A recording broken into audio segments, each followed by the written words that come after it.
Time for world politics right here on Pod TV. And I guess that if you're in second place, you have to find a way to keep yourself in the news and maybe garner some support and all along those lines. So I saw that Nikki Haley has had a couple of interesting things to say, and I've got Jim Eid with me as well as Nick Palveda, and we'll see who else pops into this conversation and all along those lines. But I do know that Nikki Haley was saying recently that she was a supporter of states' rights and that if Texas wanted to secede, they could go right ahead and do that because they had every right to do that and all along those lines. And I don't know that that's in the Constitution. That would be news and all in that space. But she was saying that she would be perfectly fine with that if either Texas or other people wanted to secede. And, Marjorie Taylor Greene was oftentimes saying some very interesting things, had put out this notion of the red states divorcing themselves from the blue states and all along those lines. So I guess these folks are trying to win some of the support of the MAGA folks and all along those lines. So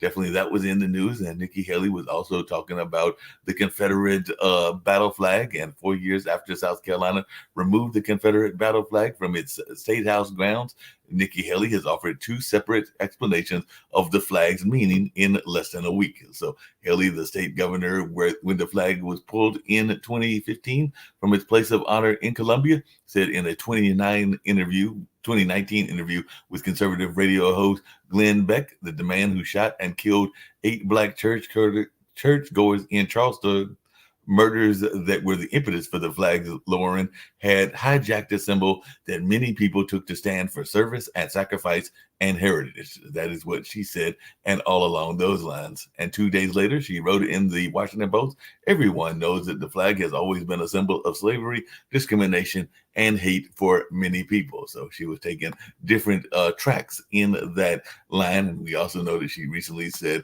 some things around slavery and all along those lines. So she's having some interesting notes to say, and some of these are somewhat contradictory messages. So definitely she is of the daughter of Indian immigrants and definitely has some mixed heritage. So she was calling out acts of individual prejudice and the people responsible. But now, as a Republican candidate, she's avoided denouncing society or groups of people as racist. And she's even said some comments as to whether racism is a thing in this country or not. So definitely she has called out prejudice, but she's been rejecting the notion of systematic racism, even though we do know that that can exist even in the year 2024. Ask people about redlining or ask people about some other things as well. So that is something that goes on, and definitely some thoughts around that people may want to share as well. But I'm going to bring on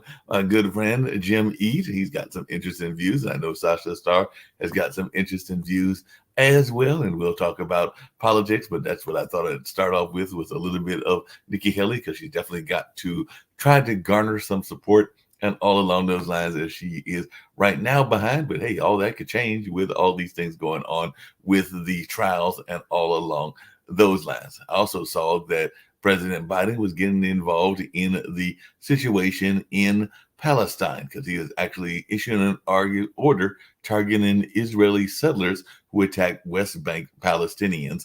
And that is something that is going on. So the House passed a $79 billion package, including child tax credit and tax breaks, in a rare moment of bipartisanship. So yes, we can have bipartisanship and all along those lines. But the U.S. has imposed sanctions on 4 Israeli settlers over West Bank violence, and the leader of Israel has said that that wasn't necessary.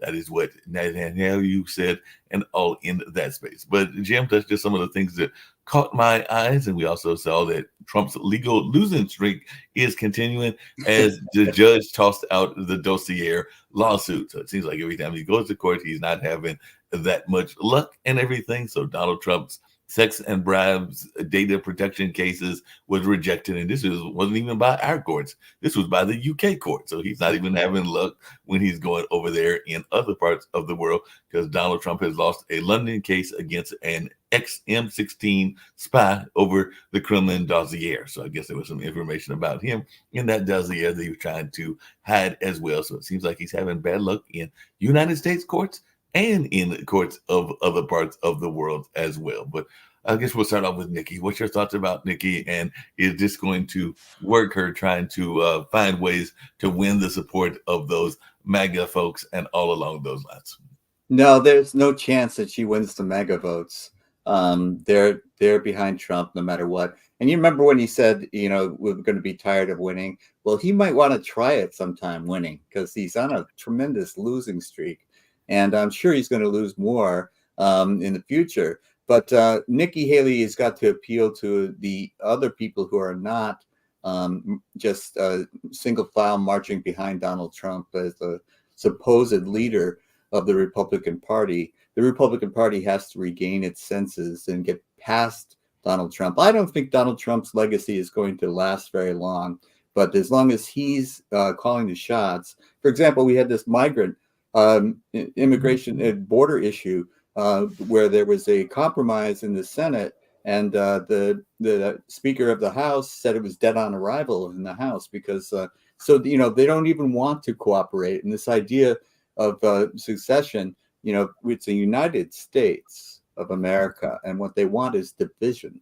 And so one of the things about the United States is that there are some principles we all agree on: life, liberty, and the pursuit of happiness, for example. And there are some things that we disagree on, but those disagreements don't have to be so divisive. They've become so divisive in recent years, and Donald Trump pours gasoline on that fire.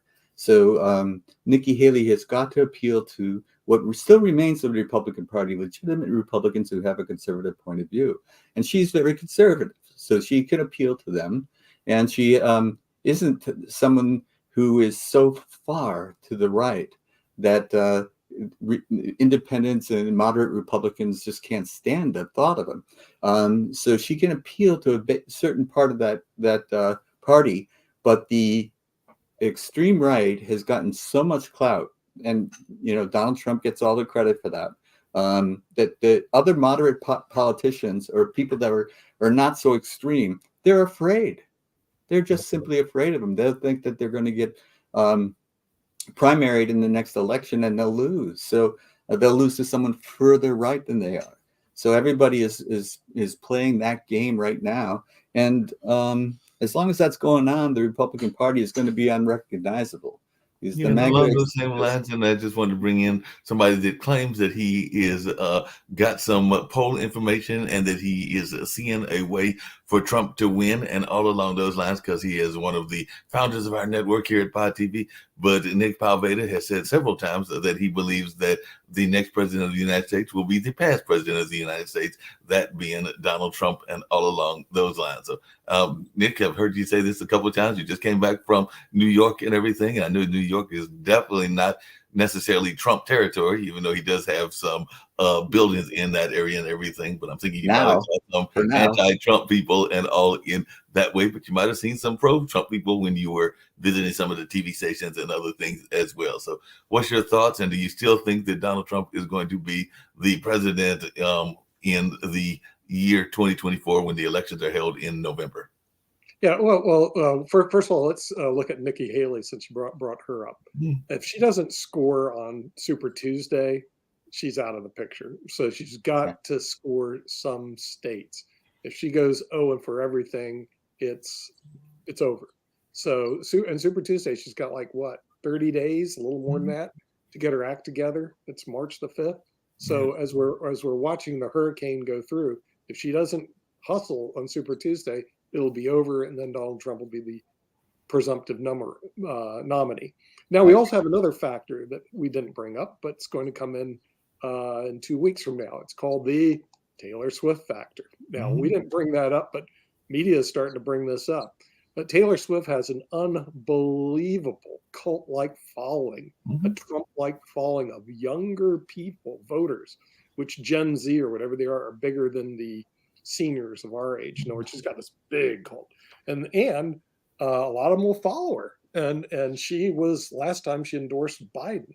If she turns, and right now she's staying out, which is good because the Super Bowl's coming up. But let me tell you something: if she turns her Swifties on, they're actually a force to deal with that Trump has never seen before. I've never seen it until I went to go see the Barbie movie, and then all of a sudden, bang! Do these people vote? I mean, this could be a really big problem. So we're going to announce the Taylor Swift factor, and Trump attacking Taylor Swift is going to be a real tough attack. I mean, because of her cult-like following, she's that'll backfire. So it'll could backfire big time on her. So we're it ain't over until it's over right now, Mark. But what Don needs to do is get Taylor out of the pictures and go one-on-one with Joe, and then he'll win. But if Taylor walks in, if the Chiefs win the Super Bowl and Taylor is there, this could be she could be a game changer. But I'm curious what our friends in Canada have to say. Oh, there's a friend in Canada. There's a friend in Canada. Definitely interested to see what Sasha's got to say about that as well. I will say something that is making me feel good, and as I am representing the club, at least here in this particular part of Pod TV, there are some others that are in there as well. But and I don't know that you ever had one, Jim, and I know probably Sasha never did. But for those of us that are part of the Beard Brigade, it is good to know that you can have a beard and still be popular, because Travis Kelce is not exactly clean shaven and all along those lines, but he is a major superstar and he's got himself a very attractive young lady and everything. So maybe there's hope for me yet, because the Beard Brigade has won in that sense. Because when I look at him, he's got a well-kept beard, but it's definitely a beard that amazing receiver has, and all along those lines. I guess he plays tight end, if I'm remembering correctly, and everything. Right. But definitely he is a part of the Beard Brigade, and he's pulled Taylor Swift. So maybe I can go pull Beyonce. Oh, wait a minute. Beyonce's married and got a husband, so that might not be to do with everything. Missed it by that much. But Sasha, seriously, I just had to throw that in there. But what is your thoughts around this notion of Nikki Haley? You mentioned it earlier on our World Edition, and you also mentioned that Nikki Haley is somebody that could beat Biden. But when you looked at your surveys and some of the things that you were looking at, Trump was down to Biden. So you were even mentioning that on our World Edition, how if Nikki Haley ran and was able to get some traction, she could actually defeat the current president and become the first woman president ever here in the United States. But what is your thoughts on that? And are you still holding to that position? Because you did mention that on World Edition earlier today. Yeah, I saw it on CNN early in the morning today that Biden has 6% advantage over Trump if election is being held today. On the other hand, Nikki Haley has 6 to 8% advantage over Biden again if election is being held today. Now, so obviously these advantages for Biden and Democrats if Haley will get out of the way as soon as possible, because she is a real and possible threat to Biden while Trump is not. So therefore, Trump, besides there are some, Trump will have very soon a huge cash problem. Cash problem is arising from the fact that by his own admission a year ago, he had $400 million liquid capital. That's not so bad. Of course, you don't have to trust him, what he's saying, but let's assume that that's true. He paid last year in 2023, he paid $50 million to lawyers. Let's assume that he paid money that he raised through his electorate or so on. He didn't touch his 400, it's still there. So it's basically his elector people. They're paying this money. That's okay. That's fine. As long as it's legal, why not? However, now he has to come up with 83.5 plus 5, 88.5 plus some charges. So people estimated that it's close to $100 million to be able to appeal Agent Carroll case. If he's not going to post, the time is clicking, he has 1 month after the judgment. So it's probably a few days already passed. So he still has, some say 3, maybe even 4 weeks. But he has to come up. There is no bond agency in the United States that would agree to put this money for him. So it's Trump or people who support him, maybe Elon Musk, maybe some other people who love him and who definitely will support him. So they will probably put this $100 million. But there is another problem. Manhattan judge he already has on his plate a judgment for $370 million, but he's gonna, after this Eugene Keller judgment, he's gonna increase it to, some people believe, 5, but most likely $600 million. Of course, Musk can still put this money, although after Twitter, he's not that generous, I believe, but he's probably, maybe he'll put half of it. But then other half, probably, what is Trump going to put? Oh, maybe his children, his sons, his daughter, maybe they're going to put some few $100 million here and there. Probably. But if not, then he has to cough up with cash. It's cash, baby, cash.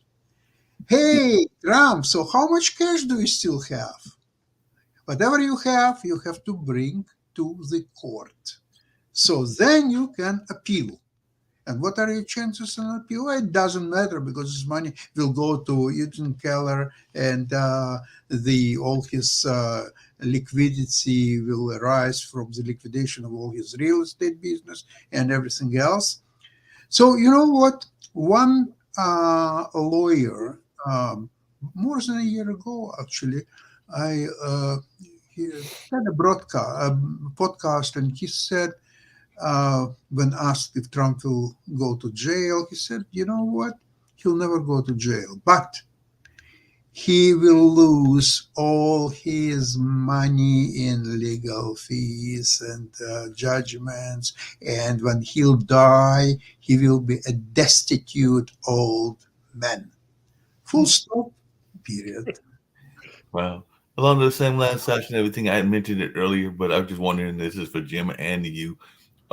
There are sometimes times in the society, and particularly in presidential politics, that we put our nose in other people's interests and everything. So as I mentioned earlier, apparently there are some sanctions being placed on some of the Israeli folks in terms of what they are doing with the Palestinian settlers. And apparently this is something that Biden is doing. And I'm thinking that this could be something that could harm him on the foreign front in the political landscape. But I just wanted your thoughts on that, as one that has definitely got some of that heritage and everything along those lines, Sasha. But also, Jim, I'd love to hear your thoughts as well, because I saw that and I'm going like, wait a minute, sometimes we are busy with our own issues here in the United States, but apparently we have issued an order targeting the Israeli settlers who have attacked those West Bank Palestinians. I'm not sure how much an order from the United States will impact those folks in Israel, but I'd love to hear your thoughts around this, because apparently these are U.S. imposed sanctions on 4 Israeli settlers. So it's not even under what right?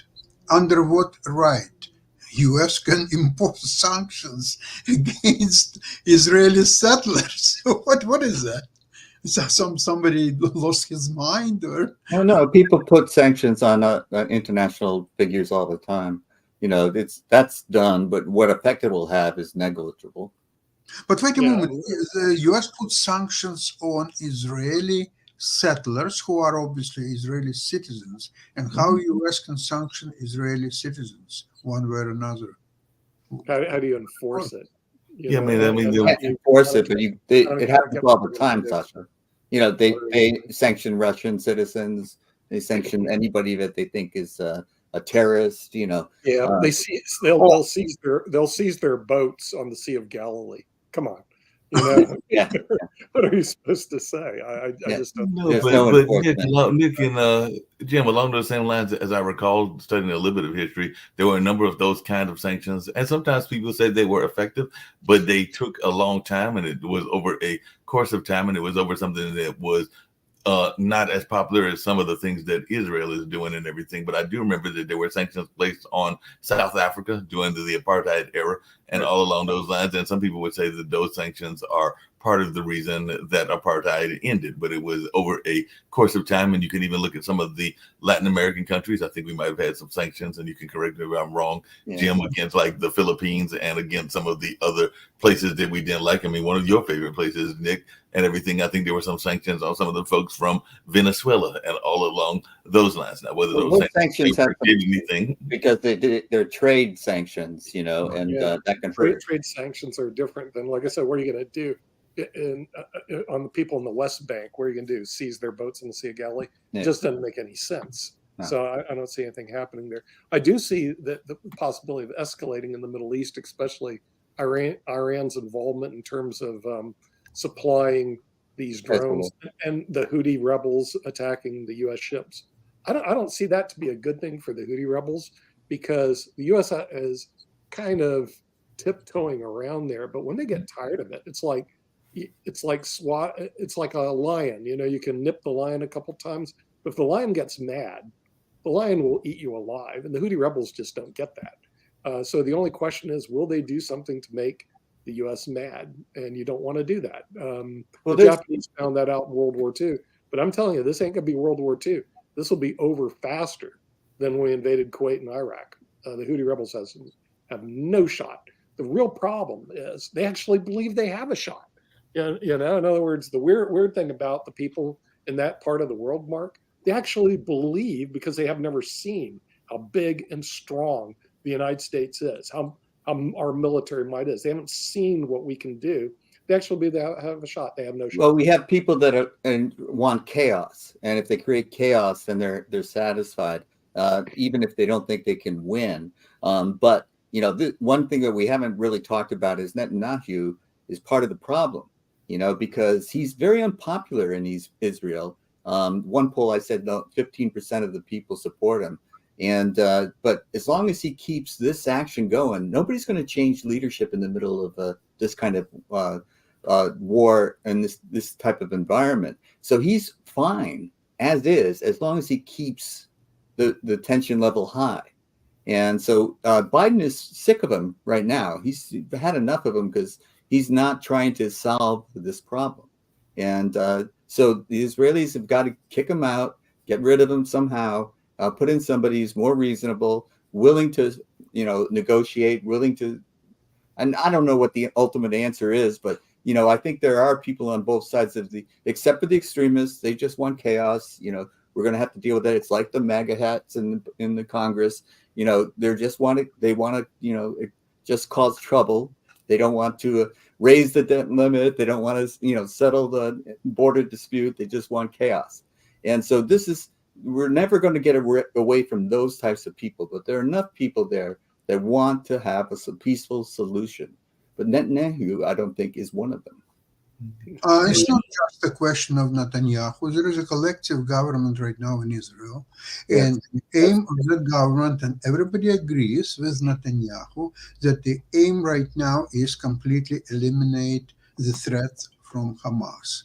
And to eliminate the threat from Hamas, it means have Hamas killed, dead, non-existent, unless somebody can offer some other solution. For example, if countries like Kuwait, Saudi Arabia, Egypt, maybe some other countries, would like to take responsibility to rebuild Gaza, to make sure that it will be a peaceful,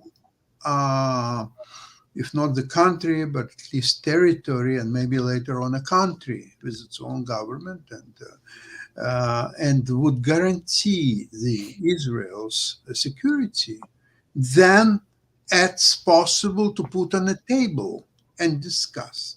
Short of that, nothing will happen. But yes, Sasha, along those same lines, President Biden offered something about creating a Palestinian state that would be a demilitarized state. And there was also some conversations around there being some negotiations using Qatar and everything, including some of the hostage release and even a extended ceasefire and all along those lines. Now, whether any of these things take place or not, that'll be interesting to see. And I was actually talking to some individuals that are more in the political space than even I am. And they were actually saying something kind of what Jim said, which is that maybe Netanyahu doesn't necessarily want to end the war, because right now that is what is keeping him in power. Because as soon as this is over, he is gone. From a lot of people. It's not the issue of Netanyahu. There is a collective government right now, at least until the war will be ended. Once the war is ended, there will be election, and Netanyahu certainly will be thrown away. He's not going to stay much longer. But right now, okay, let's imagine that Netanyahu is only one who wants to continuation of the war for obvious reasons, and all others want to stop it. They would definitely, as a collective government, they would stop the war instantly if they wanted to. But they don't want to stop the war because the protection of Israel depends on Hamas will be gone one way or another, either through liquidation or through guarantees of other countries and so on. But there is no proposal on the table that would guarantee the security of Israel. There's nothing. It's talking. Some people say this, a little bit of that. Now, change the topic. United States has a problem with Iran-backed militia in several different countries, including Iraq and Syria and Jordan and the Houthis and whoever else is there. Yep. So instead of dealing with that problem, Biden is going after Israeli settlers. What kind of a joke is that? Who are the Israeli settlers? There are families who are working on the land, and they have families, children including, and so on, and they're trying to build a peaceful communities there. So what Biden is completely out of his mind to solve the U.S. problems by attacking Israeli settlers. That's the biggest joke I've ever heard. No, I don't agree, Sasha. I do agree that there is a coalition government, and right now, after October 7th, there is a solid base that wants to destroy Hamas, and I don't blame them in the slightest. But the coalition government can change and can be influenced, and who leads it does matter. And there's no question that we're trying to deal. The United States government is trying to deal with Iran. And it's very touchy because, nuclear capacity, these types of things are very difficult. And the settlers in the West Bank, and part of what Netanyahu did is continue to expand the settlers and continue to make Palestinians and other Arab countries annoyed and angry. And many people blame Netanyahu's policies for creating the type of a terrorist attack that occurred on October 7th. So this is the type of thing where I think they need a leadership change. It's important that they have a leadership change. And if not, things like what's going on in the West Bank, where, people weren't just peaceful there. What the sanctions are about was shooting and killing people. So this is the kind of thing that no country should condone. And what we want is a peaceful solution. And who are in favor of a peaceful solution? Right now, there's blame on both sides. And I think right now, after October 7th, all of the people were sympathetic to Israel right now. But if Israel does not, play ball a little bit about trying to arrive at that peaceful solution, and I agree completely with you that the Arab countries need to step up. If it's Egypt or Saudi Arabia, I think Saudi Arabia is one of the best bets.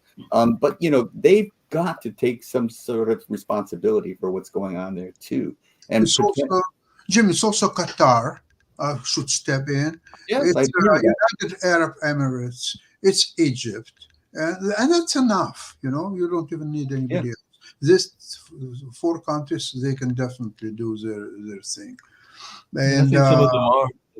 I know Qatar and others have tried to put in some negotiations that have tried to step in, and now whether these negotiations take place or not, it'll be interesting to see. But just pivoting slightly, and I'm just curious about something, because there's another part of the world that is definitely engaged in the war and is definitely doing some valiant effort to put fight against a tyrant, because there's no doubt that Putin is a tyrant, and along those lines. But I just saw that Zelensky has invited EU leaders to join preparations for a global peace summit. So I'm trying to figure out whether we are actually going to see some peace in the world? And is Ukraine going to be behind this peace summit? Because there are a number of conflicts going on. There is the Ukraine, there's the one we're talking about, which is Israel. There is Myanmar. There are a number of other ones that are in Africa. Sure. So apparently there's going to be a global peace summit that is taking part, and Zelensky is part of it, apparently, because he's invited some EU leaders to participate, I guess, with him and everything. So is this going to be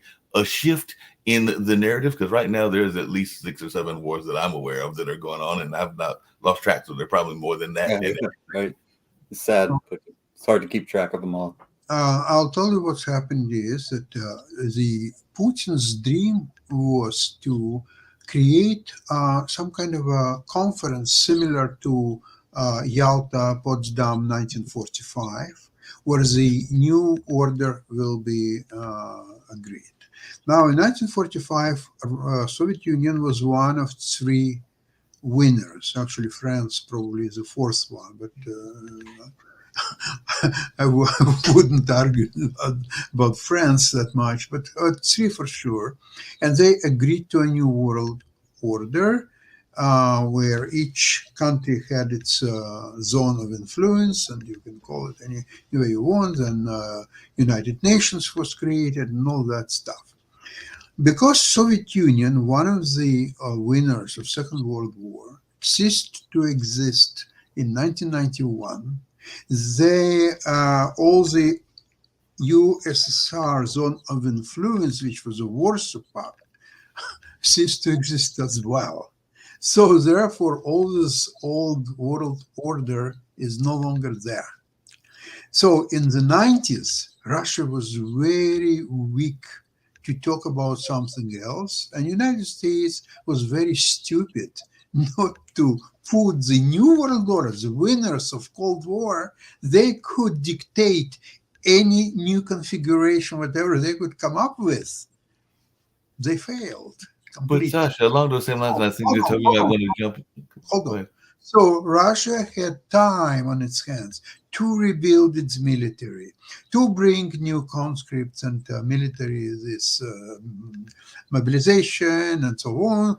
Finally, they annexed part of Ukraine in 2014 with agreement from the West, NATO and US including. And in 2022, they started this atrocious war where they themselves already lost 320,000 people, and Ukraine lost probably the same number. I'm not so sure what exactly it is. Nobody knows, I think. So right now, it's very advantageous when United States and Israel, they get stuck in the Middle East with all these problems, and US started to lose its people. And Ukraine is on the brink of disaster because United States apparently no longer helps to Ukraine. Now, European Union just approved now $50 billion help to Ukraine. Thank God. US no longer can support Ukraine. So this is for Russia. It's the most advantageous time to create a new world order, to get their sphere of influence, which will be most likely countries of old Soviet Union. Probably they will try to grab Baltic states, but we'll see. We don't know that. And for the West, especially United States, it's the most disadvantageous time to do the new world order. But listen, maybe they will have to do it anyway. Well, Sasha, we have to remember that Russia has the a veto on the UN Security Council. So there's nothing that it can get passed in the UN that Russia can't veto. And if you try to take Russia out of the Security Council, which after their actions I think is warranted, China wouldn't agree to that. So there's a very difficult way that it's very difficult and not easy at all to think of any way of them creating a new world order, even when Russia was weak. And now that Russia has rebuilt, all of these types of things, again, when they attack Ukraine, there has to be a response. And when we say the U.S. is no longer supporting them, that's not entirely true. The U.S. still supports them, but the MAGA hats in the Congress, in the House, are not okaying expenditures because they're tying it to the border. And so Biden wants to send money to the Ukraine. Many politicians want to send money to Ukraine, but we have a block of people in the House, all Republicans, who are saying no until we and tying it to something that's unrelated entirely. So it's not the U.S. that's backing out. It is. Let's put the blame where it lies, on the MAGA House Republicans. No, I agree with you, but the fact remains that now for second month at least, there is no help from. Yes, I know, and it's a shame, and I am ashamed. But I think we need to put the blame where it lies. Yeah, but along the same lines, and I'd love to hear from Jacoby as well, because I know one thing we talk about this, a new world order, and there's a lot of people that even pay attention to the old world order, and I'm not even sure whether there are any of those existing powers, because definitely there was this whole notion of colonialism, and I do remember when I know that certain people that are on the network, like Chris Greco and others, are not the biggest fans of France, but there was a time that France, Italy, and England and a number of others were dividing up the world as well and everything, but they don't even have the power that they used to have, because the UK is nowhere what it used to be, and all along those lines. But Jacoby, your thoughts around this new world order and how it might have played even to the old world order as well, because there was a time that definitely Africa was being divided and Asia was being divided, and there are some people that say that the new world order is divided in those areas and now. But I'd love to hear some of your thoughts, and maybe Kim wants to come on and share some of hers as well. It's always the cycle. I mean, there's always a new world order that comes through. So this is part of that cycle. And yes, Russia is with the whole, what is it, Russia, China, what is it, BRICS, I think it is, trying to create the new world order out of that. It's always the money has to be there. The finances have to be there. If that happens, then yes, there's going to be a shift, but the financing isn't there yet, so there can't be a shift. However, the new world order is being pushed through by the authoritarian views. That's what's happening more so than anything. Just real quickly, because you mentioned it, I just want to clarify, because that's one of the other points I was going to get to, and Kim may have some thoughts around this as well. And I know when we do our show, particularly on Economic Monday, we talk about this deficit exists, and this might even pull Nick into the conversation. I knew it would pull Steve in if he was here. But India, which is part of this new world order, is part of BRICS. They just actually announced their budget, and apparently their fiscal deficit for 2025, which is coming up not this year but next year, is going to narrow to 5.1%, even as it boosts something that we talk about, which is this whole notion of infrastructure spending and all along those lines. So they might actually be becoming a stronger economic power and even doing a better job of getting their deficit under control than we are doing here in the United States. So I'd love to hear everybody's thoughts around that, because when I saw that figure, I was like, wait a minute, we can't even get our act together. And we've got things that are in the trillion, and it looks like they have found ways to actually curtail it, and they are a big country as well. But I was just wondering y'all's thoughts on that. Well, we don't want the suffering of the Indian people in the United States. So, it's not a clear apples to apples comparison. But there's no question our deficit is out of control, and it needs, we need to not only increase revenue, but reduce spending. There's no question about that. Yeah. Kim, any thoughts you've got? Because you've been over there quiet and everything, but I'd love to hear your views on some of this as well. Well, I talked a lot today, so there's a lot going on. But I agree with Jim. We need to be taking care of ourselves first, and putting the United States in a position where we're not going to fail. And right now, I see us failing really big. We're failing our youth. They have no future to look forward to anything. They can't even afford to buy houses coming out of college. They can't find jobs. We need to invest some time and energy back into our own community, our own country. And right now we're divided. I mean, how embarrassing is that? You got a state going, screw you, president, we're going to do what we want. I mean, 4 years ago, we had people, attacking our own capital, our own people.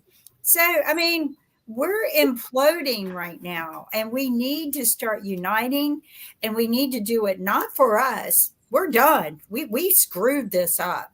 We need to do this for our futures, our children's future. Chitovi, for your children's future, because we're leaving one heck of a mess. And you know what? I'm not going to put all the blame on the government. They started it. They're laggards, just like David says. Because when you got a leader lagging in leadership, it invites everybody else to behave that way. And yeah, I did steal that from Meryl Streep, but it's true. We need to step up. And I was talking to Sean, our young new, and he's not even an intern. He's doing more work than I do.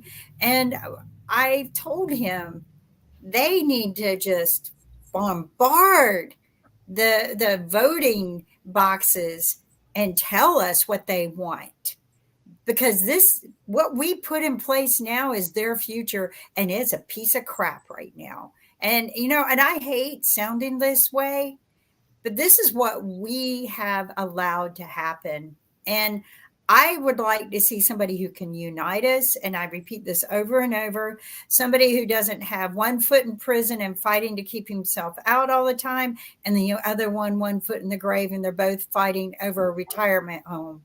I'm just, and because it's all self-interest at this point. Nothing that they're doing is for you or me. It's about them and their egos. So I kind of, as much as a lot of people don't like Nikki Haley or anything, I really like an alternative. And I would love to see someone who can unify us. And, she's got a very powerful unifying position working for the UN all these years. I mean, she's done international work. I think people will respect her. A lot of women say she won't have a chance because men in other countries won't respect her. But I think other countries have grown up a little bit because they've had women leaders. Jatovi. Her history is what actually keeps her back from uniting everybody. Her history towards the African American community is what harms her.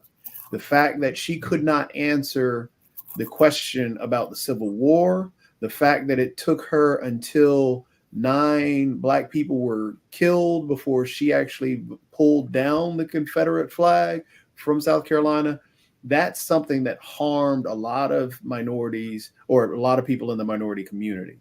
Also, the platform that she's on, the Republican platform, is only a platform of vengeance and hatred, and also body control, because they're taking away women's rights. They're also taking away history and whitewashing history. So the platform itself isn't a platform of unity. The problem, and then it is true that we do need to listen more to the youth and actually get some ideas there. But the problem is we have to take those ideas instead of just giving a deaf ear to them, because they have actually voted and said they want particular things, but we ignore them. From actually women's rights. You know who took that away? Republicans and everything else.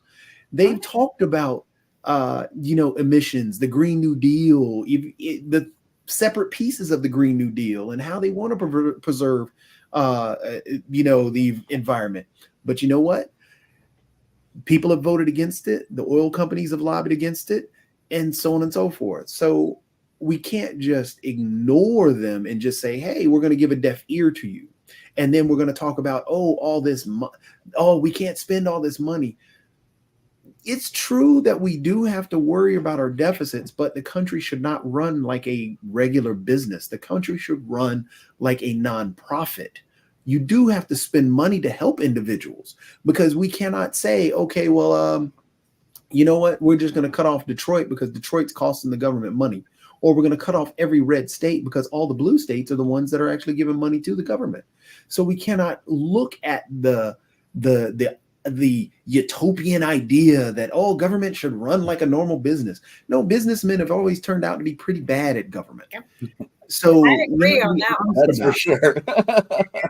We have to actually look at the history and things that have worked, things that do help. Our priorities are all screwed up. We spend so much money on destroying things when we cut funds from healthcare, special needs, The education.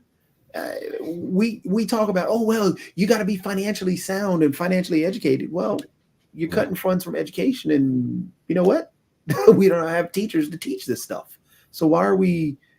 That's a big problem there. But and I'm not for Nikki Haley. I'm just saying I think she's a better candidate than Trump. I really she's do. better than Trump, but she is honestly. But she's Biden She's not a good candidate. Speaking of that and everything, I've just really quickly and all along those same lines and everything. And speaking of that, just out of curiosity, because actually Nick kind of alluded to it and all in that space, but there are some Republicans, including some known ones, that are fearful of the Taylor Swift factor and everything, because actually Fox News commentator Sean Hannity accused Swift recently of misunderstanding Republican values, suggesting that she doesn't properly understand the policies and history of President Joe Biden, and warned her against endorsing him. And of course, he's a longtime Trump supporter, and definitely Vanderpool warned her. Response, having the nerve to warn a younger woman who is much more richer and powerful than you are, that he needs to think twice about making a personal endorsement. Mark, did they say that about Dennis Leary, Kid Rock, any of the other people on the right wing that just sing or do entertainment? Did they say that about any of them? No. Yeah, they didn't say that about Kanye. Kanye went to the president and kissed his behind. They loved themselves some Kanye, loved themselves some Kid Rock. Yeah, they love the individuals that agree with them. If you're like Taylor Swift or you're like Travis Kelce or any of the other individuals, yeah, they're going to condemn you. Oh, you shut up and dribble is what they told LeBron James. LeBron James is actually doing much more than any of those that told him to shut up and dribble. He's created a school and actually giving kids scholarships to go to college. I mean, you're sounding like you don't like Fox News. You don't like Fox News? Fox lies. That's why they got sued. Yeah. Co-news. I want to add something to some of that, is that, you know, we do have a lot of celebrities that get involved with doing a lot of good things for our communities, because they learn this is the way they can do it. Sometimes you can do more for your community by not being in the government and running for office. But I agree with Jatovi. I think a lot of the hate is more about Taylor being a woman and being so successful, and men fear that. They don't want to admit that she can make more money than a man. And but look at Brady, right? His wife made more money than him. Come on.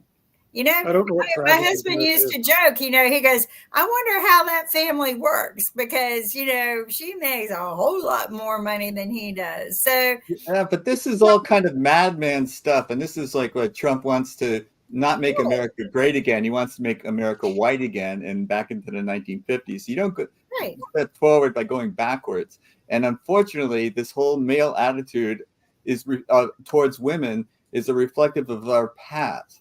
And men that I know now were not only impressed with women of accomplishment, but seek out their advice and counsel, put them on their boards, do all those types of things. Marry them. The future is, is changing, but they fear this change. They fear empowering minorities. They fear empowering women. They fear empowering anyone but the old way of doing things, which they had complete control over.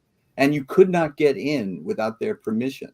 So now they see that crumbling, and it is crumbling, and it will continue to crumble because they can't hold on to it. But these are the last dying breath. And Trump represents it to me, and this is why he has so much support and so much money behind him, because the old way works for some, but they're older white males by and large. And this is changing, and I applaud the change. Well, and it's going to be a tough road in the next 4 years, because nothing has changed in our political platforms. We're still, Democrat, Republican divided. Our country is divided. It's scary to watch how we've divided.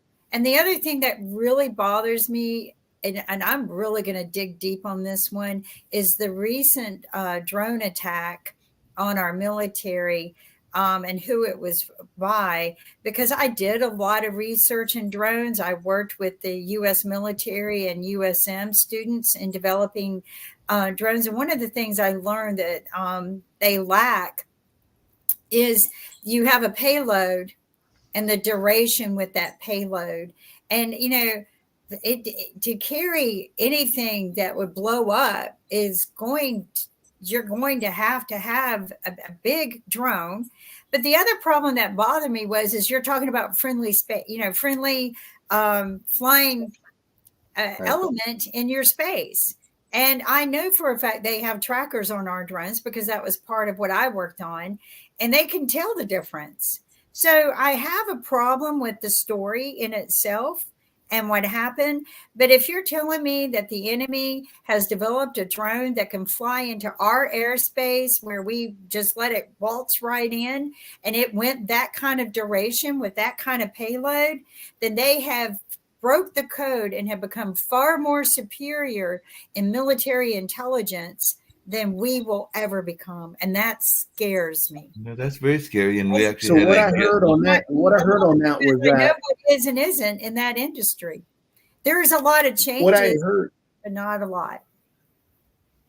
Go ahead. so what I had heard or read and everything was that it basically came in on the back end of another drone coming in. So one landing, or, you know, basically it was in the tail, so the sensors couldn't detect the one behind it. Well, that's why we have to educate our youth, because you know, they're the ones that are going to figure this stuff out. It's not going to be guys like me. So, you know, these types of things, this is where we need STEM support for this, and we need to fix our K through 12 education system. There's a lot of work to be done. And I think I'm not just the only one, but we're all tired of it, the idea of a Biden-Trump rematch already. You know, And we're letting it happen. It's happening again. It is happening, It is and happening we're sick of again. it. We're And- all sick of it. And the idea, though, is we until we get leaders who didn't grow up in the Cold War, I don't think we're going to make much progress. Now, Biden, throughout his entire career, has been for the working class. And so, you know, this is a different kind of thing. You have a choice here. But it's still, he really should not be running at his age. We really do need a better candidate than Joe Biden. But I'm going to vote for him. He's definitely better than the alternative. Plus, he has a career that is identifiable as a good man. No, we only got a few more minutes to go and everything, but just really quickly, because one of the things that is going on is there are people that have dropped out of the race and now they are targeting other things. I know that DeSantis is going after Disney and some other things again. And I did see recently, I'd love to hear Jacoby's thoughts about this, but Vivek Ramaswamy is trying to paint this notion that we have come far and that the dream is much closer to reality than we would like to admit, because he's trying to use King's words even against King and all along those lines, because he's had this whole notion that we are much closer to the dream that Dr. King was talking about in the I Have a Dream speech and all along those lines. And he's said that recently. I just wanted your take on Vivek, who may be positioning himself to try to be vice president. One, I don't listen to or care about any Republican who's voting Trump and quoting MLK Jr. They're trying to quote it as if it is something that is giving them some moral high ground, yet they're voting for a racist dude who quotes Hitler and has you know been already lost a court case on rape. So don't try and give me the high ground of, oh, I'm gonna quote MLK Jr. because I'm a good person now. No, you're just trying to pander and act like you know something. So I don't care about Vivek Ramaswamy and him. Oh, the whole Taylor Swift thing. Now he's the one pushing this whole Taylor Swift conspiracy theory. No. So again, I didn't think we could have a bigger clown than Trump, but we found one. That guy is off the rocker crazy. But you know, he knows what he's doing. He's not crazy. He is a very successful and very wealthy tech multi-millionaire. So what's your guys' problems? So, you know, and you don't. Did you listen to what he says? Yeah. Listen to what he says. You know, don't be impressed. Paris Hilton is a rich, very successful woman. You talk about the media. She's not somebody I'd put in TV has loved the media. The I guy's just don't believe nuts. it. You know, Listen to what he uh, says. He's crazy. you guys really don't understand conservative values and Oh, family. sure we don't. No, I we don't know really why. do, Nick. I We really really do. don't know And why you're you don't. representing it. It's all about Hey, the Jim, money. why do you hate He America? makes money. He makes money. So Why I do you I hate want to vote for him. You know? Jim, why do you hate America? Jatovi, why do you guys hate America? Why do you say know, things you like that don't when wanna you know make it's not America true? great I'm a patriot, Nick. Why would you say something like that? You know? You're smiling when you say it because you know you're wrong. It's not true. Whatever. What I is love wrong with America, and I making want it to be America the best great it again? can be. And What all what money is wrong pursuit with of the dollar is revitalizing not the way to America go. and under Donald Tell your Trump? country I just club don't, friends about it, Nick. They'll listen So- to you. you know. I want to bring up something else. A recent assassination. I think it was Zeb Rehan or Rehan Zeb. Has anyone kept up with that? No, who is this? No, I didn't. No, there was an It was a assassination. There was a guy who put a on. local political situation in Palestine. News to me. I'm sorry. It happened this week. Did you That's why I see- was asking if anyone heard. Well, anything. there was a. No, I It got was trapped in the Rehan- individual Rehan online. who- Zeb's assassination. Hey, Is the I first was and gone this last. week. My excuse, I was watching live. I had free tickets to the show called The View. Now, I know people here don't watch that show, and they shouldn't watch that show because it's a bunch of liberals that come out and espouse liberal views all the Whoopi time. Goldberg on that? But I did get to see it live, and that was pretty good. And then the Drew Barrymore show. Oh boy, there's another one. You know, and there's just absolutely no question that our major media. That's the reason Fox exists. Our major media is so slanted toward the left. It's just not funny. So here we have one. You don't understand liberal values, Nick. You just don't I understand what made this country great. This is hilarious because I always love that comment because it's always funny to me. Oh, like I fair watched this balance. one show on this one channel, and now every other channel that I ignore from Fox to OAN to all this other stuff, the And whole Walter media Cronkite was a liberal. conglomerate is. Come on, is now- Toby. You really love Laura Ingraham. Just admit it. Oh, who doesn't? Yeah. You know? And, Yeah. and Bill O'Reilly loved all of them. A little bit too much. A little too much. So at least we have one media outlet that's fair and balanced. Then we have the left. Oh yeah, the fair and balanced. Yeah, that's why Tucker Well, Carlson. we have on Pod the air, TV. right? Oh no, he's not on the air because he lied. Oh yeah, We have that's right. Pod TV, and I just want to remind everyone: don't forget to go to our Pod TV store and buy books. I'm going to go there tonight and buy a book that was recommended for me to read. Nick's you the know, reason Nick so- Haley can't win. Sorry. Sorry. Does Nikki You Haley know, have a- I'm not for Nikki really I to be vote for the Nikki. president. I don't think the candidates we have are very good to begin with. I mean, No, Biden she is does better not than Nikki. maintain the values I want maintained in our country. About values, not money. Right. And you know, nobody is campaigning on policies. A lot of people are counting on their personalities. And I hope that they change because the personalities aren't that great. But, you know, it's like a high school campaign to me watching it. So Actually, Biden is campaigning on policy. It's just that he's trapped in the middle of blowhard that's just yelling out every other word and trying to make up words and yelling out Nikki Haley to try and trick people. Yeah, Oh, I mean, Biden wants more money for assisted living facilities. That's all. He wants more money That's for all. Medicare, Yeah, that's all. more That's a money for fair Social summary, Security, Nick. That's more a fair money summary. for assisted living All he wants is facilities. assisted living. That's what he wants. You know, and please, Nick, you please, couldn't more be a money to bigger study clown if you were Alzheimer's trying. disease. Stop He it. needs more money to study Alzheimer's disease. That's what Biden wants. We know his Well, policy.